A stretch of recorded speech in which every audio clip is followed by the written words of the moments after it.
How's it in the name of Christ? What's up?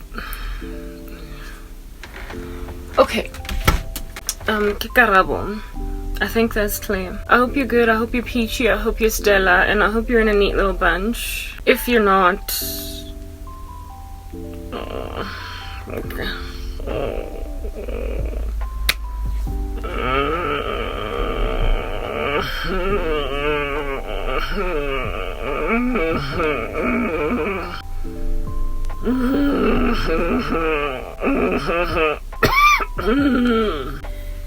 Yeah, that's all I gotta say, because everybody treating me like so I guess right back at you. Where is my mouse? You know, I'm so tired. I'm exhausted. What's up? Let's put some caveats out there. Oh wow. Oh, I have a brain freeze. My captions, they're not always accurate, so just kind of look out for that. I'm not taking them out, we're keeping them, because that's just this life that we live. We keep everything. Anyway, what else? App makeup. Oh, that was hard. Application makeup. No, I'm not wearing it. I'm not. Why do I have so much going on the TV, on the screen over there? Inside CapCut. Anyway, whatever, you don't need to know what's going on. I just wanted to put it out there that, no, I'm not wearing app makeup. What have we done? Yes, like it. No, let's just get straight into the message, okay? Those of you... oh, yes, wow, like, ooh, what's happening? You know, sometimes, oh, man. Demonic attack, demonic abuse. You know what? All the best, ne? Let's just put that out there. Tambo santing. All of this stuff with your tambo santing. Keep it. No, actually, no. Do your good. So, guys. We're thinking. Oh, okay, like you're gonna be for right? Lo for. We're thinking. Furi. Furi. Anyway, what's up? So, I'm under a lot of attack, and I'm just like. No, dwee. No, dwee, of course, like dwee,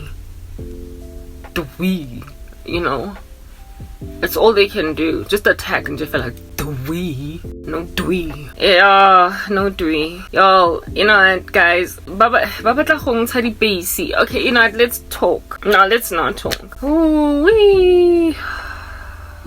Oh, just a minute. Anyway, whatever. Disrespect my LinkedIn. Can we please just speak English? Like, let's just do that. Okay, listen up. You know what? Disrespect. Cease and desist, okay? No dwee, you're gonna carry on with attack. But no dwee, I'm gonna come back with a counter attack. No dwee, like a flying kick. Yeah. Beat that. Yeah. Beat that. Beat a flying kick.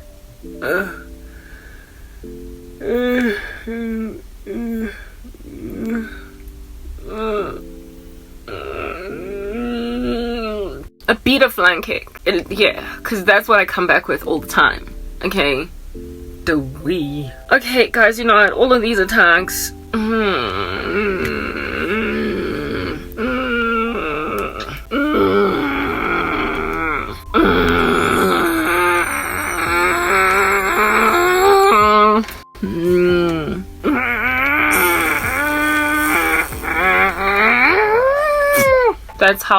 That's what they sound like when they come at ya. They always squeal. Like they literally give you an auditory warning.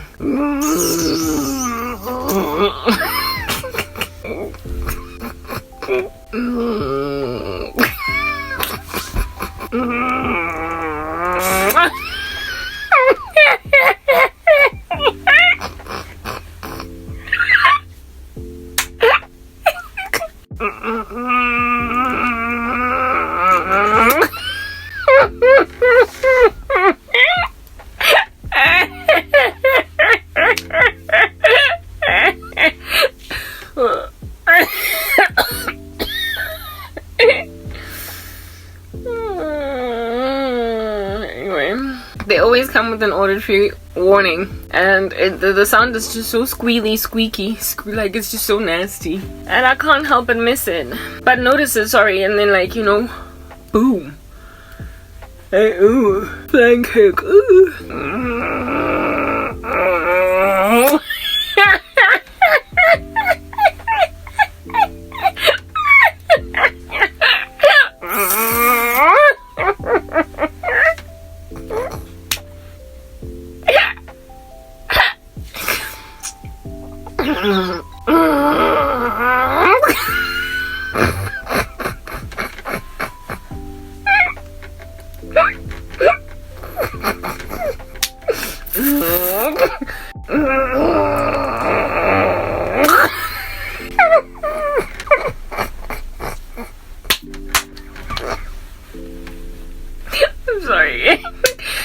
I'm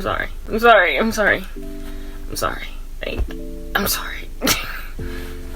I'm just saying, like, I'm under attack and the sounds in the background are just like it's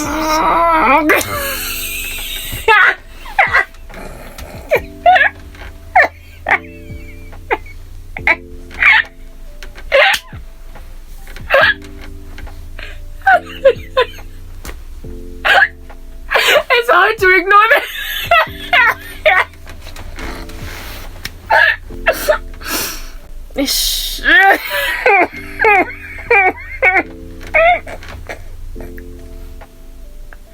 It's hard.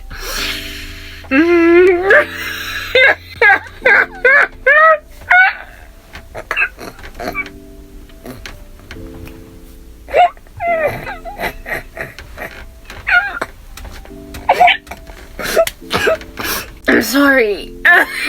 I'm sorry. I apologize. I'm sorry. They just, yeah, you know, I've got this funny sound whenever a demonic attack is coming to me. Like, it's like I'm just like sitting, you know, like I'm just sitting, like yeah. Maybe even I'm lying down, I'm trying to sleep, and then next thing.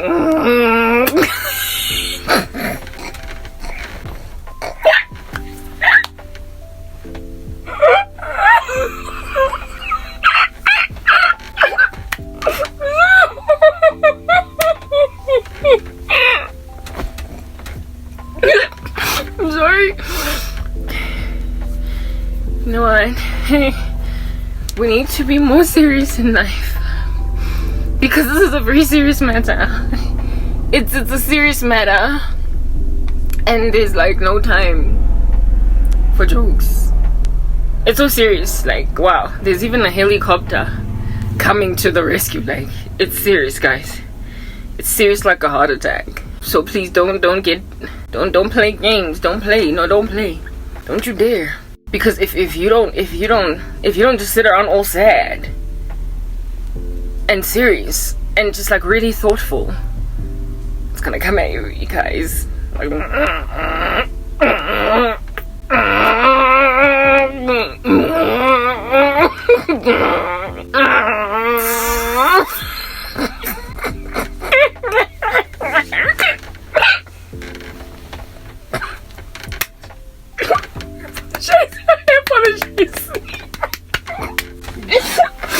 I'm under attack.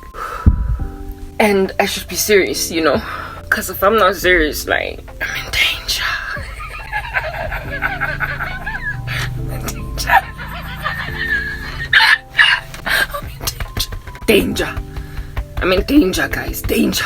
So you know, it's very important to be scared. Because if you're not scared, girl, you ain't doing it right. Like, you just ain't. You ain't doing it right. You gotta be scared or you're not gonna survive, you know? You're not gonna get out of this alive. Like, yeah, it's just gonna, woo, like a flying cake. It's real serious. Nah, but for real, I'm under attack, y'all. And the funny sounds like, it slapped me this morning. Came with a squeal and a screech. So now I gotta talk about it. But the base, and I'm just like, yo, guys, when they wanna drop you, like, they wanna drop. Got the base, but drop. Got like keep, got kicking. You sing like keep packet, baby, like, ka like he's da, so drop. I wanna know, don't drop. I got the base, more drop. I got like he's da.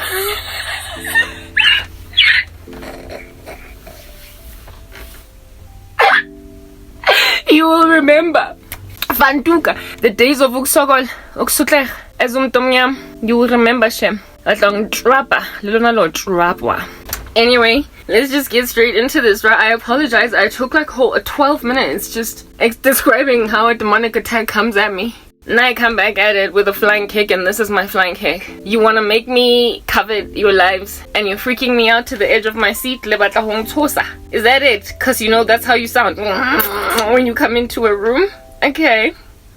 I'm scared, I'll give you that. Like, that's also, I'm under attack, as usual. And I'm not feeling alright. Like, it's that basic. Like, I'm always under attack. Because, like, I don't know, guys, yes, like it. Let me save this. Yesterday I lost content. Hey, okay, I was able to save. Yesterday I lost content, so today I'm just going to be saving every 10-12 minutes. So I don't experience what I experienced yesterday. Is that what we're doing, really, guys? You want to intimidate me with constant bombardment? Is that what we're doing? Such that every time it comes, it's like a squealing, rusty pipe that has not been maintained in years. It's like, that's your witchcraft. Okay, very well, cool. Rusty pipes, I guess that's what we deal with. They used to be nice and shiny in the beginning, but now it's just gotten so old, what you guys do. That is like rusty pipes that squeal when your witchcraft comes through. The transit train that it brings, it's like squealing, it's screeching, guys, like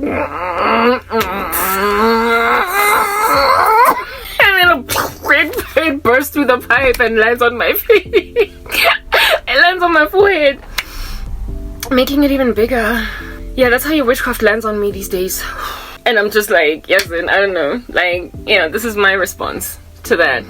You want to make me envy you. When your witchcraft is that rusty to a point where when it slips in, it's like I'm like, it's making those noises. That's cheesy. I can't. It comes in squealing. It's like a rust. It comes with like a whole bunch of dust on the side. Like just gunk stuck on it because it's just been squeezed through an old pipe. You keep going back to the drawing board. Is that what we're doing? The exact same spells, can't it? Like over and over and over again? Alright, guys. Oh my god. That's your sorcery. Okay. Look, if your sorcery is gonna come in on a rusty pipe, then I guess just like a person that's been well trained on rusty pipes, I will repeat this again. I'm not a fan of repeating myself. In fact, I'm not even gonna repeat myself. Maybe I am. I don't know. Just tweak exactly what we were speaking about.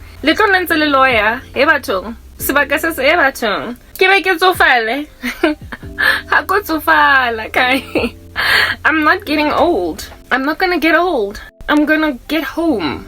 Like, that's what you're gunning for. You're gunning for the day when I'm gonna be nice and rusty myself, just like the pipes through which your demons, like, come into my ecosystem. Yeah, I'm not getting there. I'm not gonna get old. However, in the run-up to you trying to freak me out with age, because that's the thing, you're trying to freak me out with age. With a guga, with a geriatric womb, with iskati that's like tick-tock, tick-tock, tick-tock, lollipop, lollipop, lolly, lolly, lolly. I apologize, guys. I don't have decorum. I blow my nose in front of people and stuff. Coupled with the fact that when I've been laughing, my nose gets runny. So somebody gotta clean that. Lollipop, lollipop, ooh, lolly, lolly, lolly. The same spells. Well, maybe the reason why you think they're effective, or they're gonna be effective, is because so many years have progressed, and I guess I'm not getting any younger. Chicken skin. Hey, I'm 39, and next year's like my 40th year. And we're almost into that next year, aren't we? It's like the 29th of December, look at that. You wanna scare me? Give me my hoodie, see? Ooh, shaky dakey. That's cranky, you wanna make me shake? That's what's up. Okay, I will admit, I do get a little nervous. Yeah, I really do. I get nervous until I get a vision of lucky starfish. And then I'm like, oh, I guess there's no need to be worried that I'm 39 with no children, no husband, going nowhere, doing nothing, no degree, no job, no career, no prospects, no future. Yeah, that's the kind of stuff that does scare a person. Kind of stuff that really does freak a person out. Yes. That is the kind of stuff that freaks a person out. I shall not lie. I shall not sit over here and tell a fib and say that I'm not disillusioned and disquieted and sad and broken and all manner of anything bad that I can feel. Devastated. I'm not gonna lie. I'm not gonna sit here and say that I've never even dropped a single tear down my face over the fact that I wanted to be a mom and look at me be all dry in that area. Like, I'm not gonna lie and sit here and say that I wanted to be doted over by some responsible man and look at me be all single at almost 40. Like, I'm not gonna lie and say that I'm not bummed about the fact that I look like a matriculant at 39 when I wanted to be a PhD by now. Like, I will not lie. It's eating me alive. It's cutting me, you know how? It's cutting me. It's cutting me like, imagine putting a, indeed, I don't want a Lucky Star thing. Let's talk about Lucky Star, you know, that canned good for fish. Yes. Back in the day before we had these tin, oh no, never mind. In fact, you know, currently we've got these like tin openers that you put onto your thingamabobby and then you just kind of sit there. You can even have a conversation with a person while you are opening your tinned good, your canned good. Yeah, okay, yeah. But like, let's think about the tin openers, the can openers of back in the day, the ones that had that funny little like sharp sickly side, and then the other side was to open some beer. It was like a multi-purpose tool, and you had to first like really stab a can first, like stab a can, and then once you've prospered to get the hole in the can, and then you would have to pay attention. You can't look at other people lest you cut yourself, you know what I mean, until you get to the very end, and now you've got this like very dangerous, like you didn't even wait to like finish opening the whole can,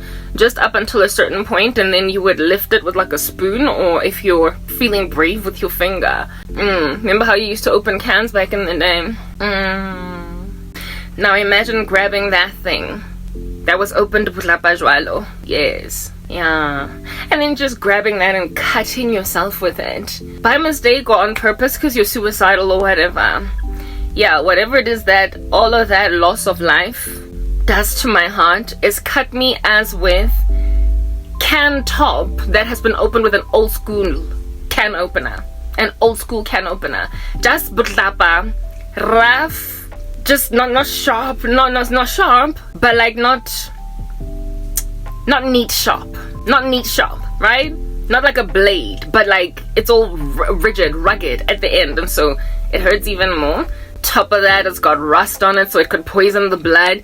Just kind of stab me that way with that multiple times, just kind of running through my body. That's how much it hurts. I'm not gonna sit here and lie and say that I'm good. Don't look at me laughing, appearing to be throwing confetti on my head because I've got something you lack, otherwise known as the joy of the Lord, and think that I have no pain. Think that I do not cry. Think that I do not mourn not being able to have children. Think that I do not mourn my loneliness every single day, the losses, and exorbitant ones at that, I've endured over a decade. Do not imagine me, seeing as I'm so good at laughing at days to come, that I don't cry. I do. Let's just put that out there. I do. But then, when I'm in the middle of like, just an extremity of sorrow, just sobbing, you know, the kind where your snot comes down and you like have to wipe it with like a jersey and stuff because there's no tissue nearby, that kind. Yeah. Yeah, don't think I don't cry like that. I do. However, when I do, I've got this like wonderful spiritual gifting. That's what you must understand, where stuff just gets deposited, and it's not just my spiritual gift, but it is Christians at all. We hear a still small voice that tells us the contrary, the opposite, the rather reality, instead of whatever might be the mess we are immediately just looking at with squint eyes. The Lord, when your eyes are squint, He goes and then you shapen up. He goes and then you get out of that mode.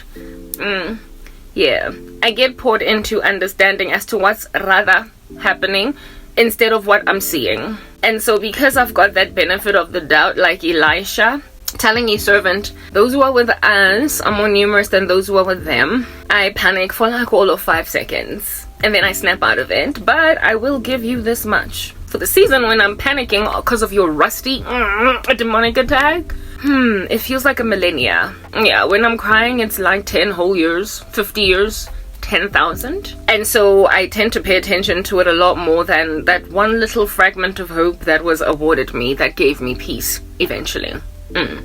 Yeah. In Philippians 4 verse 6 to like 7, 'tis written, do not be anxious for anything, but in all things by prayer and supplication with thanksgiving make your supplications or your prayers known to God. And then this is like the operative term, the congratulatory term of the year, his peace, which transcends all understanding, will guard your hearts and minds in Christ Jesus. That's what happens when, despite the Lord telling you not to be anxious, you are anxious. He does for you anyway. Because it's written in God's word that he remains faithful when we are faithless, for he cannot deny himself. So even when we don't take that advice in Philippians 4 verse 6 to not be anxious, he still nonetheless is faithful enough to let you know that it's not that deep. Stop crying, it's not worth it. Because frankly, those who are with you are more numerous than those who are with them, and there's screeching, squealing, demonic attacks that come through as through a rusty pipe that's sounding like when it comes through. Like your father the devil, you appear to be acting like ancient spirits that keep on going back to the drawing board with nothing innovative, but the same stuff, because you imagine that because time is passing by, that a person might change their minds, given that I don't know. You're getting old, Karabo. Yeah, I mean, goodness, no, I won't deny it. Indeed, I am. No matter what interventions I might walk in, with topical creams and face massages and co, I will still age, because, that's just what human beings do ever since Adam and Eve fell, and I'm not exempt. But the Lord did not intend for me to age with no such glory in my life to show for my years. If he wasn't planning on vacuuming some people out of the earth and making sure that all of y'all now regret the living daylights out of trying to age a woman that's one day going to be like, oh, look at you, is that a fine line? Oh, and a wrinkle. Well, guess what? I have an incorruptible body. Do you understand what I'm saying? Yeah, I'm aging. But very soon, I'm not only gonna stop aging, but I will reverse it. And then I'll never do it ever again. But you're gonna keep doing it. And you're going to be thrown into this terrible time that's going to even expedite that aging. Because after all you'll have for food is Lucky Star. Yeah. Okay. So my sobbing and my sorrow and my panting and my pining and my moaning and my groaning is refreshed by the fact that while I'm in the middle of it and there's like a tear halfway down my cheek, I then hear the Holy Spirit saying, Lucky Star, Lucky Star. Remember that ad from back in the day? If you're from South Africa, you'll know. You know, okay? Don't act like you don't know. Come on. Yeah. Lucky Star. I have not seen such ads in a minute. You know why? Because they don't advertise that stuff anymore. At least not on certain types of television. Okay. Yeah. How can I put this out there? So let's save this before I lose it, because I'm so insecure. Y'all look at me and you think I'm lowly, out of whack and stuff, like, oh, Karabo, you're so poor. And I'm like, oh, I guess I am, aren't I? Yeah, except you're about to be reminded what lowliness is, you guys. So during this season of so much sorrow that I don't know whether I'm coming or going, yes, my mother decided to go and throw me Cosmo City, living in a neighborhood I never would have chosen for myself. Those of you that don't know what Cosmo City is or where Cosmo City is, I will describe it to you very briefly. So I live in the west of Johannesburg. 1 minute. What's up? I live in the west of Johannesburg. Rodipote. Otherwise, well, more in particular, go Wilgehevel. Don't get hasty. It's a very large area, so don't try and find me, okay? There are creeps online. Anyway, whatever. But I haven't always lived in this neighborhood. There was a time when I lived in Four Ways. And because I lived in Four Ways and my mother lived this side, for me to come see her and what have you, she used to stay at Reemsach at the time though, not Wilgehevel. I would have to cross through basically the middle of the west and the north. So the western suburbs of Johannesburg are not affluent. Well, portions of them aren't. There are affluent portions of every suburb. But there is one suburb in this city that is Johannesburg, that is all affluent, like pretty much all of it, is known as the bougie burbs, right?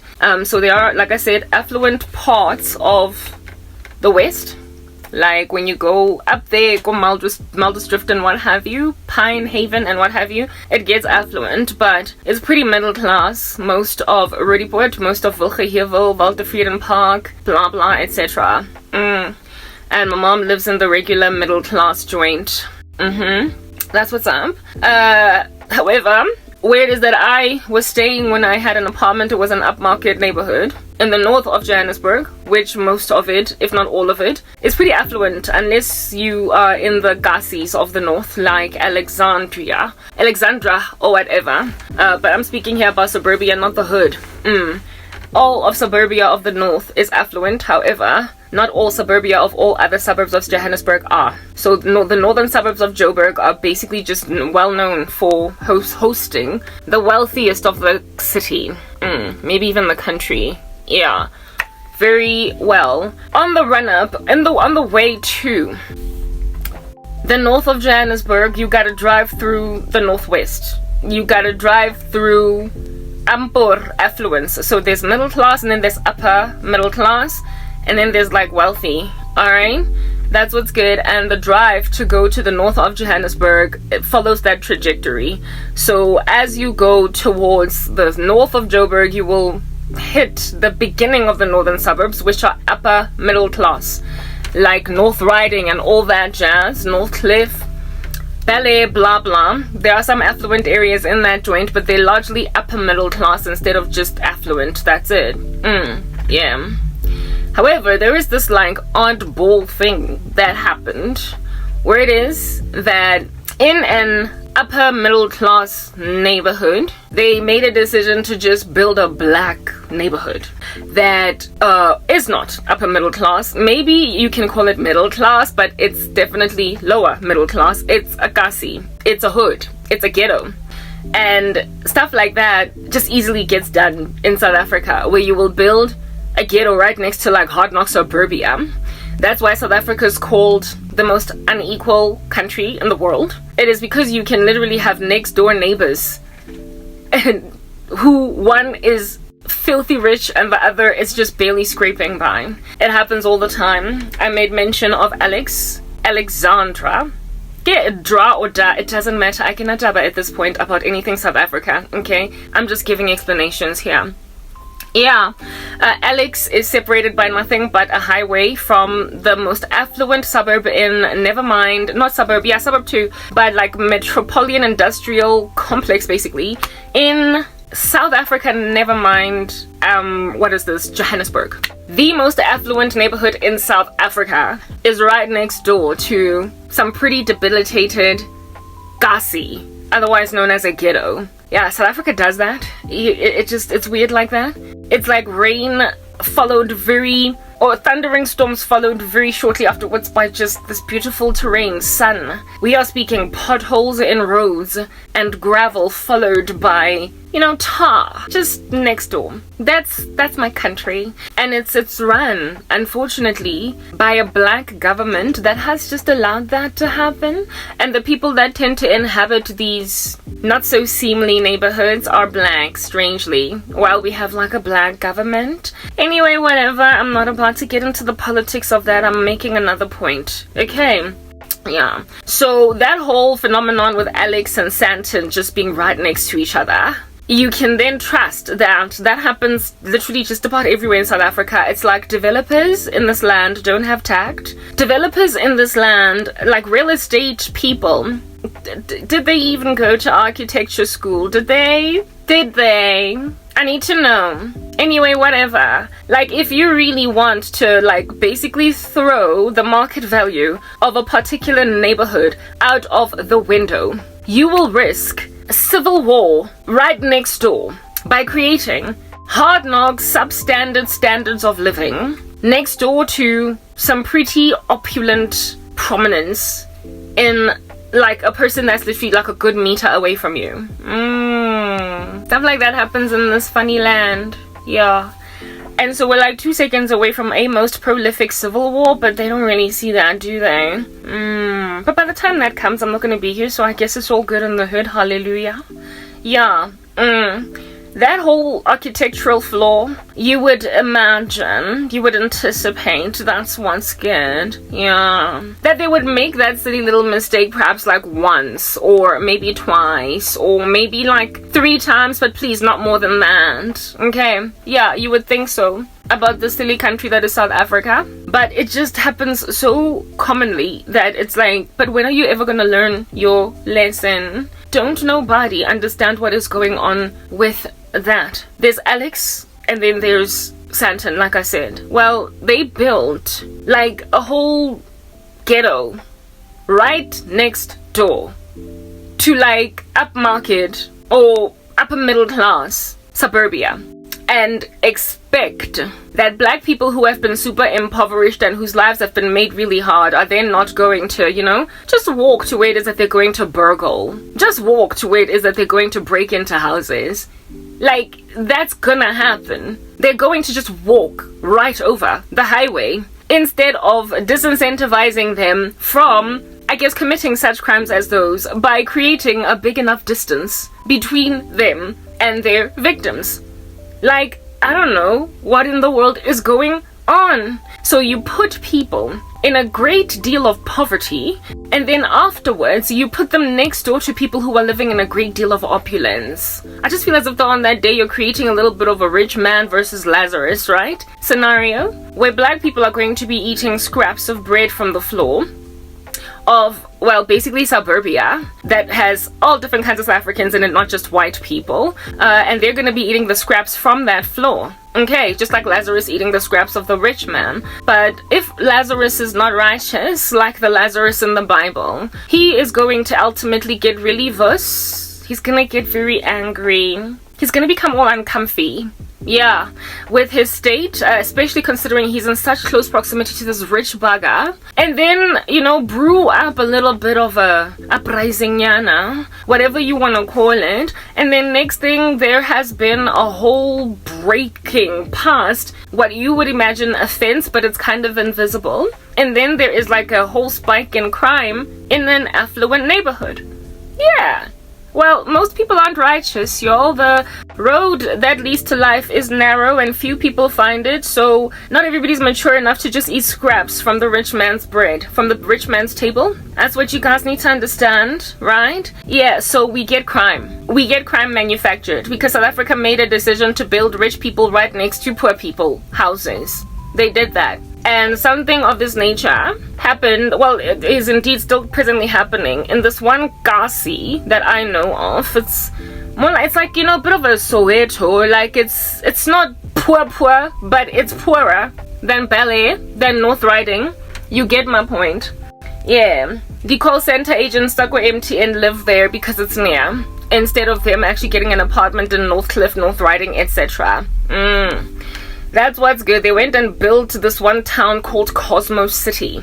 And it was indeed targeted at low-income people or low to middle-income people. Right next door to some pretty wealthy folk. Okay, very well. I'm getting to a point over here. They moved me to Cosmo City. Yet another thing, Defila, that I've just been gawking at on some... My mother wanted me close enough to her to be able to just, you know, drop off groceries or whatever. Yeah, and yet far enough, or rather, and yet impoverished enough, living in squalor and destitution enough for me to feel really lowly now, like something that's no longer a part of this family. I personally come from a middle to upper middle class family. And you must understand just the blow to my ego and the blow to my socio-economic comforts of history that it was for me to be moved to Cosmo City while my mother lived in this luxury. While my family and everybody that I know across both my extended family and my immediate were living in opulence. My older sister was living in Santon at the time. And for me to be the only person out here in this family groveling around in Cosmo City, I was some kind of raw about that. I was some kind of raw about that. I would never have chosen that neighborhood myself. That's why I drove right by the entry into Cosmo City instead of just kind of park there and get an apartment. That's why I went all the way up to Four Ways. That's why I went all the way up to Lone Hill. That's why I went all the way up there to the north, because I was the upmarket girl, also on the come up, so I was just gonna keep on going from strength to strength. And then you go and you grab a woman that's lived in an upmarket apartment in the northern suburbs of Johannesburg, and you just plonk them in Cosmo City. Now that you've gotten that context, let's carry on. You plonk them in Cosmo City, okay? And Karabo was like, what in the world is going on over here? Here it is that black people, when they get money, when they get big now, they're grown up, they're no longer little children, they move out of Dikasi to the suburbs. And that's exactly what happened with my mother herself. She moved out of Claudi, Soweto, and into the burbs. Had a friend that used to live in Pimville, Soweto, and then she moved to the burbs. Okay? Yeah, because that's what black people do when they feel like they're upscaling. When they feel like they're upgrading, they make like Beyonce singing to Jay-Z, partner, let me upgrade ya. And their idea of an upgrade is the burbs, okay? They leave Soweto, their parents and their grandparents, and they move to the burbs. Unless you're Reedy Klabi, in which case you will live in DK Phase 3. But largely they move to the burbs, and the reason why they do that is because they have it in their mindset to a certain extent that is an upgrade. Okay, cool. So when you are dwelling in that mindset, because that's the ecosystem that you were raised in, and then your whole family just kind of downgrades you a notch, it's like, wow, okay, this is not very different. 1 minute. This is not very different from the Kasi that I grew up in, Adi, Soweto.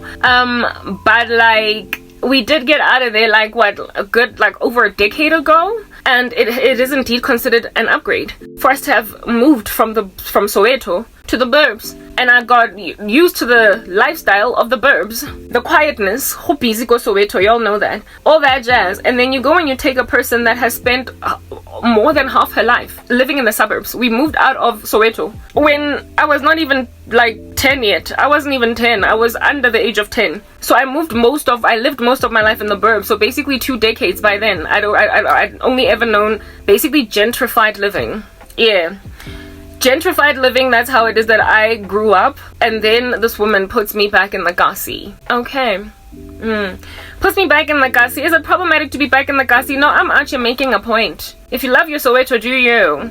I don't mind Soweto. I used to like partying there, but I would definitely never live there again. Not in South Africa. Do you want to know why? Because ghettos are abandoned by governments. It's unfortunate. And even if the government is black, it will still abandon the ghetto. So just for industrial purposes, just for infrastructural purposes, just for ease of comfort and just to be able to live with resources at my disposal very easily, I prefer the burbs because they're a lot more convenient. Our government does not cater to the Kasis the way that it does to the burbs. It's that basic. Do you know that they uprooted? Come on. Somebody have a conversation with me if you wanna. Like, let's just do that. Hey, they uprooted robots. Go Old Bodge. Somebody explain to me why that's even a thing. Old Bodge. Those of you that don't know what that is, it's this like hard knock, busy as heck artery. It is a jugular vein, the way it's so important. In Soweto, a road, a long one that basically pieces all of Soweto together.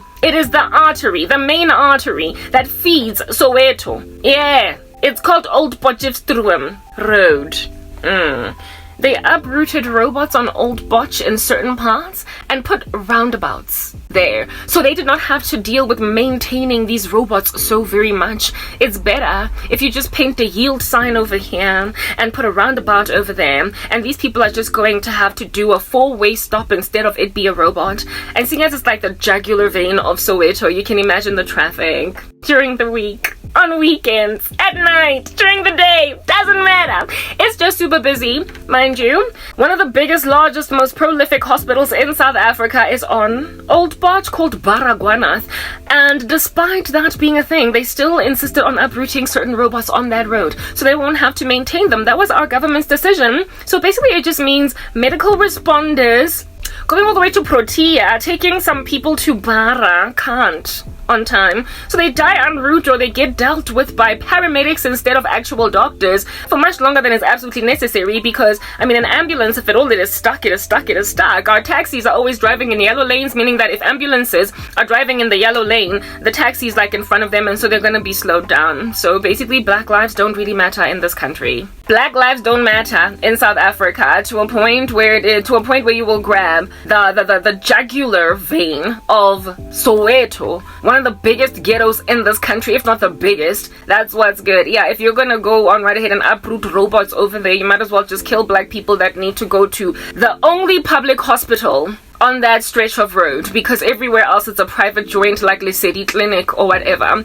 So if you don't have medical aid, which most citizens of Soweto just don't, Bara's your only choice. They out here like proper uprooting robots on the road where ambulances gotta drive. South Africa mo mates on my LinkedIn. I don't like this nation, did I make that clear? Anyway, whatever, I was born here, so it's a bit unfortunate that I've got a little bit of an itchy buttock sitting on it. I get out to this place. If it is, I get done, mara, before I get done,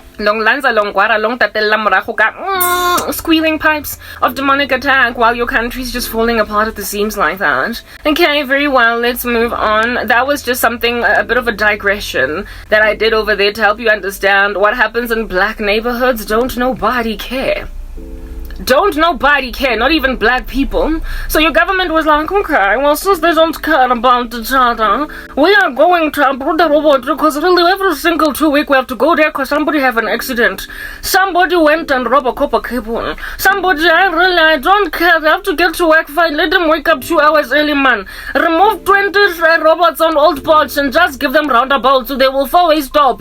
I dare those got to go and steal stop sign. They must go and steal a yield sign. Go and I dare them right now. Yeah, so they went and they chock-a-blocked Old Botch even further. I have an aunt that lives right in the middle of this whole debacle, and it takes her 10,000 years to exit her little neighborhood. So like whatever do you okay? Mzansi freak the suit. It's ang nyokwele batlang zamayang. Ha ke sana taba le lona. Libodile. Mara anyway, despite that being a thing, that's where I'm feeling. So that's why I don't want to live in the Kasi, because I am observant enough, or was observant enough even before coming to Christ, to discover that it is not in my best interest to live in this black-only neighborhood that is joyous, I guess. We can relate with each other, gumnandi, and nobody's gonna give me grief when I want to have a loud wedding, or a loud party, or just in Jeffela celebrate with my girls braaiing.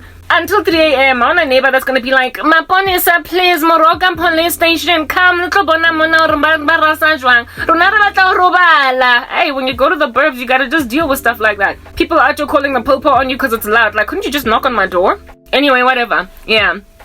But you know, there are benefits. What are the benefits? Infrastructure, robots that keep getting maintained. And when the power cut crisis became prolific in this country, the first people to pretty much get lights out for days on end, hours on end, including days on end, were the ghettos. It was black people. They came for us first. I had a domestic worker, we had a domestic worker that lived Goval and the Gassi's there. And there was a time when they had no power for like 2 whole months. I was like, whoa, it's unfortunate. Hey, we've paid electricity, we paid it. They just don't have time. They don't want to fix it. Because it's the Gassi, and all of our complaints as black people don't matter. And I was like, okay, yeah, it made me feel sad to listen to her stories, because she was coming here to work every single Saturday where there's always electricity, going back to a house where they gotta charge their cell phones using a neighbor's car.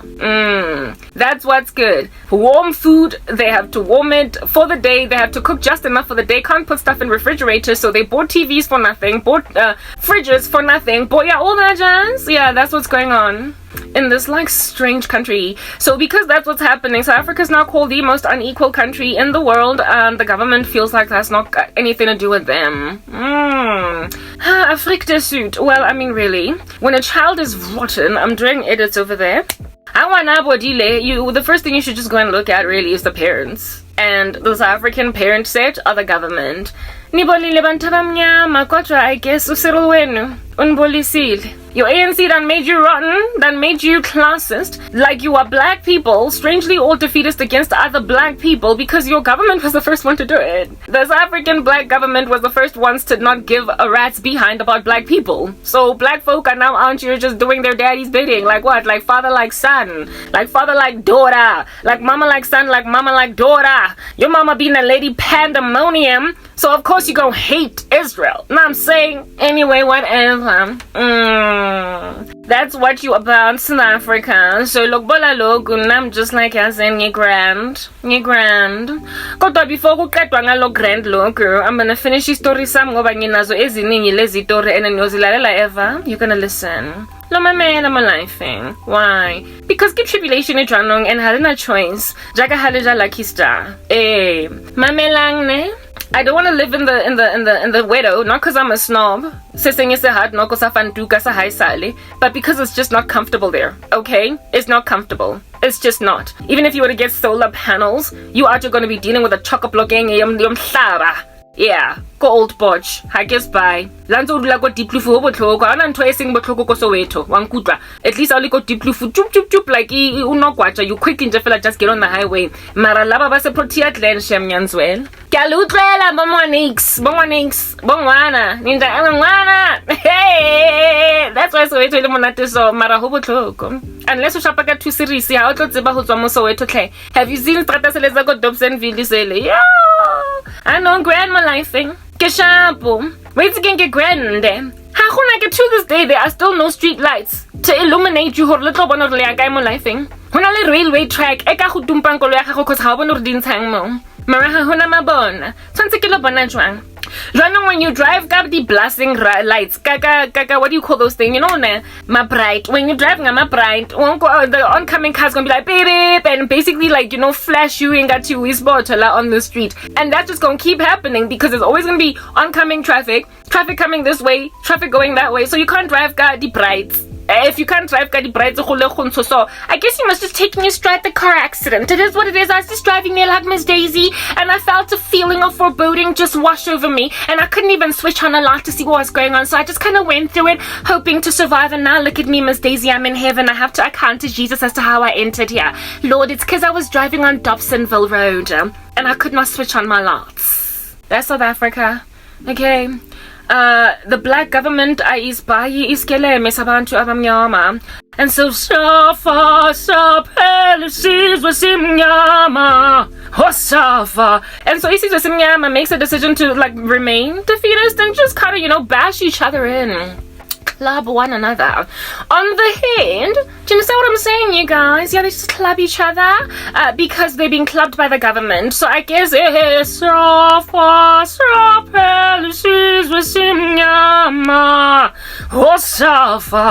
guys, as apartheid now, the Uncle Toms of the apartheid regime are your presidents because they're out here building suburbia, but they could not care less about Ninabantu to a point of literally making it harder to get to hospital when you've been stabbed 10 times by making sure your ambulances are stuck behind taxis using the yellow lane on a road that has had robots uprooted.